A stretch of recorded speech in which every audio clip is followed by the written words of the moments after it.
Louvado seja o nome do Senhor. Vamos esperar todos se acomodarem, né? E nesse momento, Deus, Ele tem uma palavra para cada um de nós. Mas o nosso coração tem que estar aberto para ouvirmos a palavra do Senhor, acatarmos a palavra do Senhor, né? Porque essa palavra tem que ser a mesma que foi dita lá no início, quando Deus criou o universo, e disse Deus, é a mesma palavra, a palavra de Deus. E olha, é com temor, tremor e muita reverência que um pregador vai à frente dizendo que está fazendo uso da mesma palavra, em nome do Senhor. É aquela palavra que o profeta falou e os ossos se moveram. Que responsabilidade. Tantos obreiros aqui, né, se preparando, eu fico pensando, olha a responsabilidade. Você, quando vai diante da igreja, diante de qualquer pessoa falando em nome do Senhor, você está dizendo a mesma palavra usada para criar o universo, vai sair dos meus lábios. Quem é apto para isso? Se não for mediante a ação e o poder do Espírito Santo. Por isso é com muita humildade e muita reverência que nós vamos abrir a nossa Bíblia no livro do profeta Isaías, no capítulo 45, a partir do versículo 2. Abra sua Bíblia, então, Isaías, capítulo 45, versículo 2, é uma palavra que foi dita para Ciro. E Ciro não era sequer alguém que conhecia Deus, mas alguém que foi escolhido, foi usado na soberania de Deus. Vamos ler, diz assim: eu irei adiante de você e aplanarei montes, derrubarei portas de bronze, romperei trancas de ferro, darei a você os tesouros ocultos, riquezas armazenadas em lugares secretos, para que você saiba que eu sou o Senhor, o Deus de Israel. Vamos orar. Senhor, pedimos que o Senhor haja neste momento. Que o Senhor nos toque conforme as nossas necessidades, nós te pedimos isso. Em nome de Jesus. Amém. O Nicolas, a primeira coisa que eu perguntei para ele, qual o tema, né? Águas mais profundas. E o que significa isso? Querer águas mais profundas é querer mudar de nível, não é isso? É sair da superficialidade, sair daquela religiosidade, sair daquele padrão comum. Quando alguém diz assim, olha, eu quero águas mais profundas, ele está dizendo que eu quero mais, eu quero ir mais a fundo. Eu não quero viver uma vida medíocre. Eu não quero viver um evangelho medíocre. Eu quero ser diferenciado. É um brado, eu escutei, é um brado de eu quero mais. E tem que ser assim. Porque o relacionamento com Deus, ele não tem limite. Isto é, quanto mais você busca, mais tem. Quando você começa a estudar a palavra de Deus, cada dia existem fatias mais profundas nas quais você pode tocar e Deus mostra. Por isso que Deus não gosta de pessoas conformadas. Nesse texto que nós lemos, é dito para Ciro: darei a você tesouros ocultos, darei a você riquezas armazenadas em locais secretos, para que você saiba que eu sou o Senhor, o Deus de Israel. Tesouros ocultos são tesouros, e tesouro de verdade é aquele que está oculto realmente, que é aquilo que está disponível, que é fácil. Está aí. Mas se você quer mais profundo, você vai ter que cavar, você vai ter que buscar. Os tesouros estão naquelas cavernas que estão distantes, que os caminhos são difíceis de chegar. Tesouros ocultos.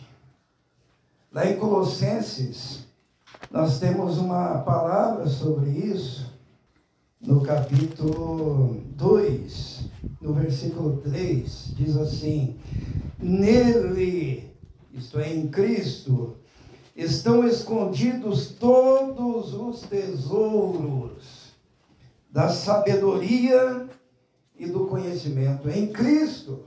E por que escondidos? Porque temos que buscar. Se você quer viver uma vida relevante, se você quer águas mais profundas, como fazer? Como fazer para encontrar esses tesouros ocultos, encobertos? Como que se faz? E hoje nós vamos falar sobre isso. Existe um processo que te leva a águas mais profundas, há um processo que te leva aos tesouros encobertos. E nós vamos conversar hoje sobre esse processo. E se uma pessoa aqui for tocada, o mundo pode ser transformado. Teve um cara chamado Moody que foi num culto e ele ouviu o pregador dizendo assim, ele era um empresário, mas ele ouviu um pregador dizendo assim, que Deus procura um homem que se entregue totalmente ao Senhor, que se consagre totalmente. Através desse homem haveria um rebuliço naquela nação. E o Moody falou: este homem sou eu.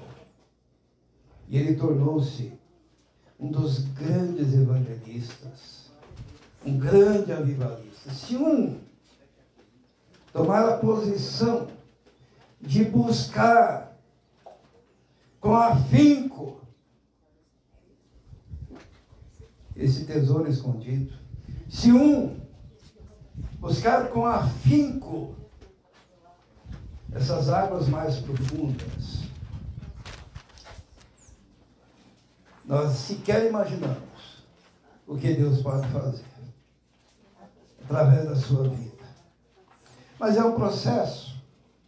A primeira coisa que você precisa entender para buscar as águas mais profundas, para encontrar os tesouros encobertos, você precisa entender o movimento das águas. Ontem foi falado aqui diversas vezes, né? O Nicolas falou, a Carol falou, né? Sobre a mulher samaritana, sobre o poço, e Jesus falou assim: olha, quem beber dessa água tornará a ter sede, mas quem beber da água que eu lhe der, nunca mais terá sede, porque a água que eu lhe der se fará uma fonte que jorra para dentro da vida eterna, porque aquele rio, quem bebesse dele tornaria a ter sede. É o que acontece no carnaval, o cara tentando saciar a sua sede lá, pulando, dançando, cantando, mas dali a pouco vai ter mais sede. A pessoa quer se satisfazer com sexo e vai lá, mas dali a pouco ele vai ter mais sede. A pessoa quer um carro novo, pensa que aquilo vai saciar a sua sede, mas dali a pouco ele vai ter mais sede. Mas quem beber da água que Jesus dá, nunca mais terá sede. E é uma água que jorra para dentro da vida. Mas no capítulo 7 de João, Jesus ele fala de outro movimento das águas. Ele diz assim: se alguém crer em mim, como dizem as Escrituras, do seu interior fluirão rios, plural. Quando Jesus fala assim, aquele que beber da água que eu lhe der, se fará uma fonte. Está falando de salvação. Mas aquele que crer, como diz as Escrituras, dele se fará muitas fontes, rios. Porque existem camadas. Tem gente que aceita Jesus, mediocridade eterna, embora esteja com Jesus, embora participe da igreja, mas ele não pensa em ser em ter dentro de si aquelas fontes que vão jorrando, abençoando os dons, a participação, o envolvimento, porque se você estiver cheio, você vai transbordar. Você não pode ser água parada. Você precisa entender o movimento das águas. Água parada fede. Água parada está morta. A água precisa de movimento, precisa de oxigenação. Até aqui a gente olha, né? Não tem movimento aqui nessas águas? Fica aquele cano o tempo todo, né? E vem água lá da serra, não sei de onde. E tem que haver esse movimento, porque senão muda a cor, apodrece, morre tudo que tiver ali. E se você quer águas mais profundas, você não pode ser um ser parado. Tem que haver movimento. E se você quer os tesouros escondidos, se você quer os tesouros ocultos, se você quer viver na profundidade da fé, do reino de Deus, você precisa entender o movimento das águas. O profeta Oséias, ele fala sobre isso no capítulo 6. Deixa eu ver se eu encontro. Esses livrinhos pequenininhos, eles somem de vez em quando, né? Então, Oséias capítulo 6 diz assim: venham, voltemos para o Senhor. Ele nos despedaçou e nos sarará as nossas feridas. Depois de 2 dias nos dará vida novamente. Ao 3º dia nos restaurará, para que vivamos na tua presença, conheçamos e prossigamos em conhecer o Senhor, porque tão certo como nasce o sol, ele aparecerá e virá como chuva de inverno, como as chuvas da primavera que regam a terra. Chuva de inverno eram aquelas chuvas fortes que preparavam o solo. Chuvas intensas. E depois vinham as chuvas que eram pancadas, né? De primavera. E essas chuvas ajudavam na produção, então, do solo, para que fosse frutífero. E a Bíblia inteira, ela faz essa comparação da nossa vida. Nós precisamos das chuvas intensas de inverno, em algumas versões de outono, mas nós precisamos daquelas chuvas de primavera também. Se nós olharmos no livro de Atos, teve chuva intensa no dia de Pentecostes, não é isso? Houve uma inundação no coração daqueles que ali estavam esperando. E depois, a cada passo do livro se dizia: e Pedro, cheio do Espírito Santo, e a igreja, cheia do Espírito Santo. E assim a igreja ia sendo movida com novos enchimentos e capacitações, chuvas de inverno, chuvas da primavera. E sem isso, você não vai conseguir as águas profundas, os tesouros ocultos. Você tem que buscar. No Antigo Testamento, quando alguém queria se consagrar ao Senhor, fazia um voto de Nazireu. E como é que era o Nazireu? Lá no capítulo 6 de Números, diz assim: olha, se um homem ou uma mulher quiser se consagrar, se separar ao Senhor, fará um voto de Nazireu. E daí o que vai? Não vai mais poder cortar o cabelo, né? Que é o indicativo, porque demora para crescer o cabelo. O meu demora uma vida toda, né? Então, demora, demanda tempo. E demanda, quem tem cabelo comprido, demanda cuidados. Qual a segunda coisa? Não podia tocar em cadáver. Não é isso? Isso é um símbolo da consagração. Se você quer uma vida cheia do poder, cheia do Espírito, você tem que estar longe dos cadáveres. Quem está no carnaval lá está tocando em cadáveres. Você tem que se afastar, se separar do pecado, se separar das coisas que têm mau cheiro, se separar daquilo que apodrece. E lá diz, olha, nem que seu pai e sua mãe estiver morto ali, você não pode tocar, porque você é separado, tem que ficar longe, porque aquilo não tem vida mais. E tem gente que quer viver na igreja tocando em cadáveres, andando por esse mundo. E na consagração do Nazireu também se dizia que ele não podia tomar vinho, bebida fermentada, porque o vinho é usado para quê? É usado para, quando a pessoa está na fossa, vou tomar um vinho para esquecer, né? Vou tomar uma cachaça para esquecer. Os ébrios. Agora, quem é de Deus encara as coisas de frente. Não precisa de anestesia. Você tem que se olhar e ver como você é.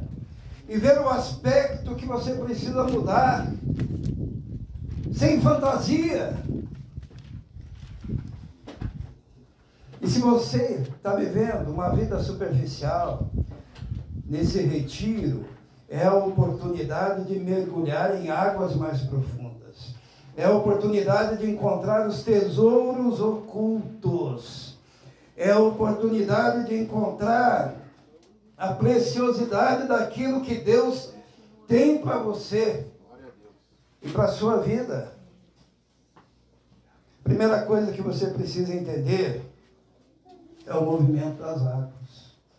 Você tem que participar desse movimento, do movimento do Espírito. Você não pode ficar parado. Você tem que entrar na dimensão do Espírito, se consagrar ao Senhor. Se você quer os tesouros ocultos, se você quer essa revelação, a segunda coisa que você precisa entender é o tamanho do teu chamado. Tem muita gente que não entende o tamanho do chamado. E se você não entende o tamanho do seu chamado, você não vai para as águas mais profundas. Aconteceu com o profeta Jeremias. Vamos abrir lá no capítulo 45 de Jeremias. Ou melhor, capítulo 12. Jeremias, capítulo 12. Quando Deus teve que puxar a orelha do profeta, no versículo 5. E ele diz assim: se você correu com homens e eles o cansaram, como poderá competir com os cavalos? Se você tropeça em terreno seguro, o que fará nos matagais junto ao Jordão? Você tem que entender o tamanho do seu chamado. Você não foi chamado para uma vida mediana. Você não foi chamado para uma vida medíocre. O Israel há pouco falou da grandiosidade de Deus, que não existe nenhum nome acima do nome do nosso Deus, e que todos os poderes da terra estão submetidos a Ele. E foi Ele que nos enviou, e Ele nos deu a autoridade de usar o seu nome. E você fica aí tropeçando em terreno alagado e chorando, as margens do Jordão, porque tem pedregulho, porque tem espinho, porque tem enchente. Deus, Ele te chamou para competir com um cavalo. Sabe o que é um cavalo? É um bicho que tem 18 vezes a força do homem. O teu desafio é maior do que a tua força. E tem que ser assim. É a única forma de Deus ser glorificado. Teu desafio tem que ser maior do que a tua força. E aqui, quando o profeta Jeremias começa a chorar e dizer assim: ah, tem gente prosperando e o Senhor não age, o Senhor me deixa aqui. Deus falou: se você está aí se mexendo todo, competindo com homens, imagine competindo com cavalos, que é lá que Deus quer.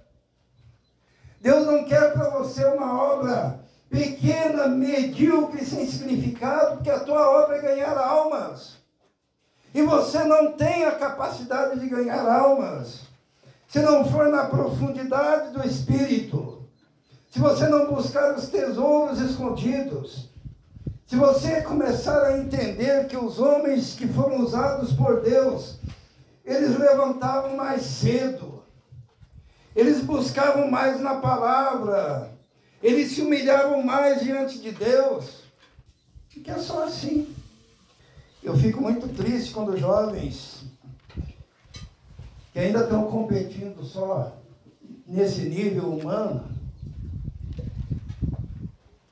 começam a reclamar das dificuldades. Se você vai entrar no ministério, vai ter dificuldade. Eu me lembro do apóstolo Paulo lá, velhinho, na masmorra.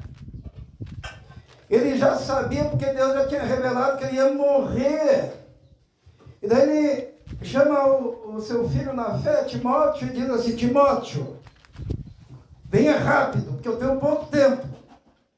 Venha rápido. Traga a capa, traga os livros,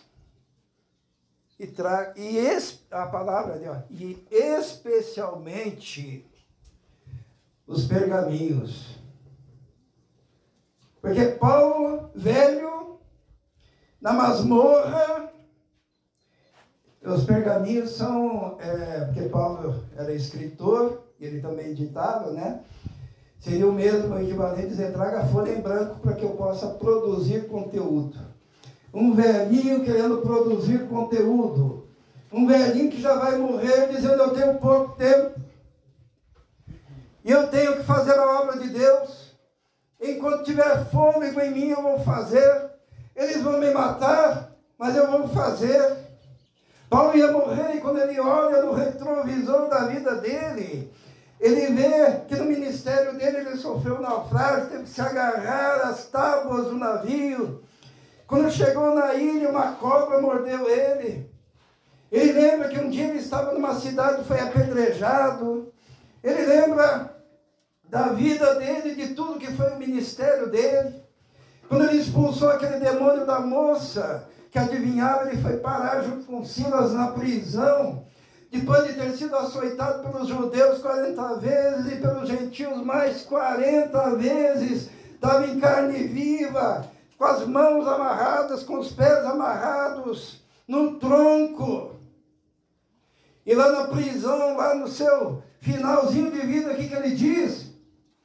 Com alegria: combati o bom combate, terminei a carreira, guardei a fé. Irmãos, quem quer águas mais profundas, tem que saber que quando você foi chamado, foi para competir com um cavalo, tá? Quando você foi chamado, foi para resistir às enchentes do Jordão. Você não foi chamado para ser mole. Você não foi chamado para ser frouxo. Você é um homem de Deus, você é uma mulher de Deus. Paulo, ele podia lembrar que quando o navio naufragou, Deus providenciou lá umas tábuas para que ele chegasse até a ilha. E lá na ilha ele curou o principal da ilha e manifestou o poder de Deus.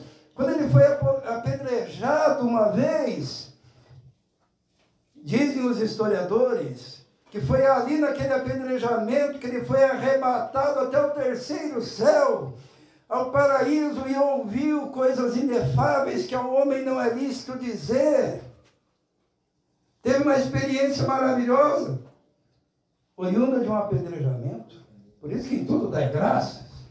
E quando ele expulsou o demônio daquela moça, e ele foi jogado naquela masmorra, quando o diabo conseguiu amarrar seus pés, quando o diabo conseguiu amarrar as suas mãos, quando o diabo conseguiu prendê-lo no tronco, o diabo não conseguiu, foi calar a boca dele, porque lá pela meia-noite ele glorificava a Deus, ele adorava a Deus, ele cantava hinos, porque ele não foi chamado para ser frouxo, ele foi chamado para competir com cavalos, para resistir à enchente do Jordão. O jovem, ele tem muito o que fazer.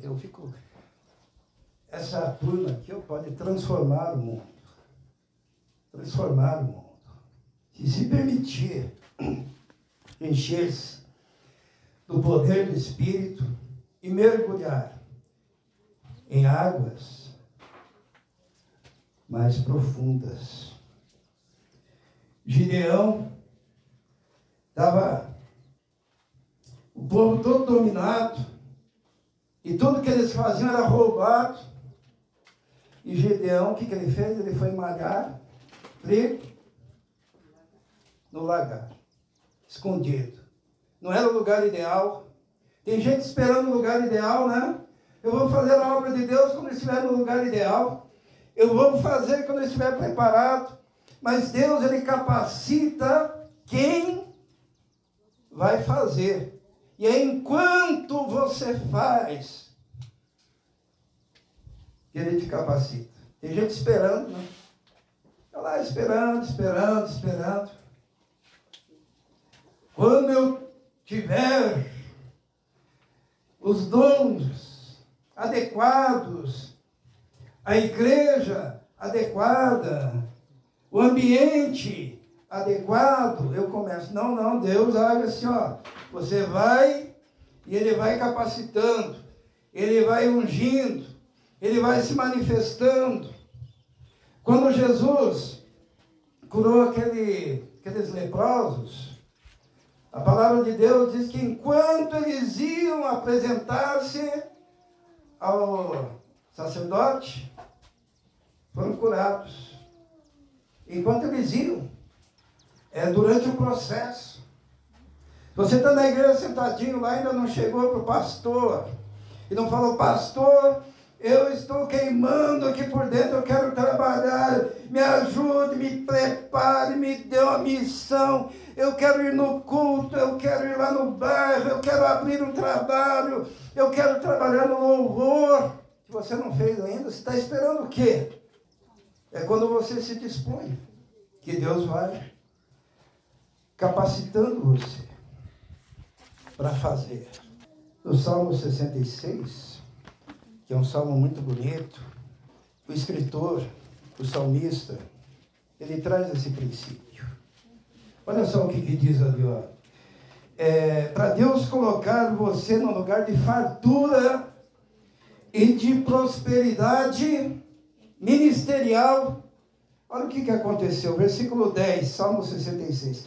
Pois tu, ó Deus, nos submeteste à prova, nos refinaste como a prata, fizeste-nos cair numa armadilha, e sobre as nossas costas pusestes fardos, deixastes os inimigos cavalgarem sobre a nossa cabeça, passamos pelo fogo e pela água, mas a um lugar de fartura nos trouxeste. O que significa isso? Que no processo, a batalha é grande. Você quer primeiro que tudo esteja, a avenida esteja livre para você passar? Não, você tem que ir na confiança, na fé, em meio a provas, sendo refinado como a prata, desviando-se das armadilhas, e Deus vai te conduzindo até que você chega a um lugar de bênção, de fartura. Assim é o ministério. Se alguém glamoriza o ministério achando que vai ser um mar de rosas, né? Tinha uma música antigamente que era cantada, né? Não sei se os irmãos cantam. A minha vida é um mar de rosas. A minha vida é um jardim em flor. A minha vida é cheia de paz. A minha vida é cheia de amor que não acaba mais. Bonito. Mas se você quer vestir a camisa, você vai ter que estar preparado. Com alegria, como Paulo, para as provas, para as batalhas, para as lutas. O diabo conseguiu prender Paulo lá naquela masmorra, prendeu as mãos, prendeu os pés. Mas com os seus lábios, amarrado, açoitado, ele glorificava a Deus. Finalmente, irmãos, você não pode abortar a visão que Deus te dá. Você não pode. Hoje Deus, Ele nos chama.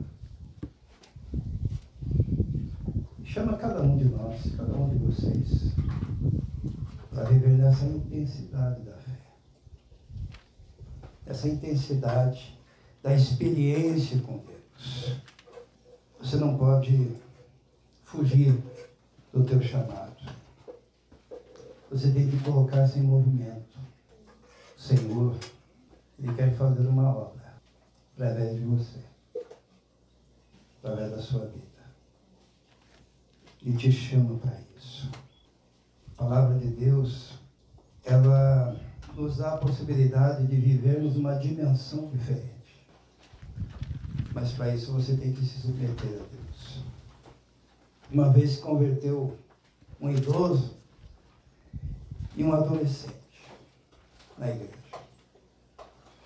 E o pastor, ele se referiu, ele colocou duas velas, uma vela pequena e uma vela grande para exemplificar, e perguntou: qual é a criança e qual é o idoso? Todo mundo falou que a vela grande representava o idoso, né, o mais velho. E não era assim. Nós temos aqui muitos jovens e Deus pode fazer uma obra assim, tão extraordinária através da sua vida. Mas para isso você tem que se entregar. Você tem que buscar a capacitação do Espírito. Você tem que, intensamente no seu coração, fazer um propósito diante de Deus e se prontificar e dizer: olha, eu não sou o mais inteligente, eu não sou o mais bonito, eu não sou o mais forte, eu não tenho tantas qualidades, mas eu sou inteiramente do Senhor. Porque Deus pega aquele indivíduo que pensa que não tem tantas qualidades e transforma num Billy Graham, transforma num multi, se você se consagrar ao Senhor. Deus, Ele está chamando você. Deus usa os mais velhos também. Imagine, Paulo já ia morrer e ele disse o quê? Ele disse: olha, traga especialmente os pergaminhos. Ele queria fazer mais, ele queria escrever, ele queria deixar para a gente tanta coisa. Deus, Ele quer te usar. E você tem que entender isso, porque você pode desperdiçar a sua vida. Você pode chegar lá aos seus 80 anos e dizer assim: o que eu fiz na minha vida? Mas você pode também chegar lá e se alegrar e dizer: eu combati o bom combate, terminei a carreira, guardei a fé, e desde agora a coroa da justiça me está sendo preparada, a qual o Senhor justo juiz me dará. E todos aqueles se consagram totalmente. Nós temos aqui uma usina, pastora, de ministros, de pregadores, de testemunhas, de gente para o louvor, de gente para dirigir congregações, abrir congregações, visitar hospitais. Mas você tem que dizer: Senhor, estou aqui, eis-me aqui, envia-me, quero fazer parte. Vamos orar. Santo e eterno Deus, sabemos que sozinhos nada podemos, ó Deus, que dependemos totalmente de Ti. Mas, Senhor, aquilo que temos, aquilo que somos, nós entregamos e consagramos nas Tuas mãos. Usa, Senhor, cada um de nós. Usa cada um desses jovens, adolescentes, ó Deus. Que nasça, Senhor, nesse coração a fagulha do Teu Espírito, que faz com que eles sejam instrumentos, ó Deus, de transformação deste mundo. Nós te pedimos isso, em nome de Jesus. Amém.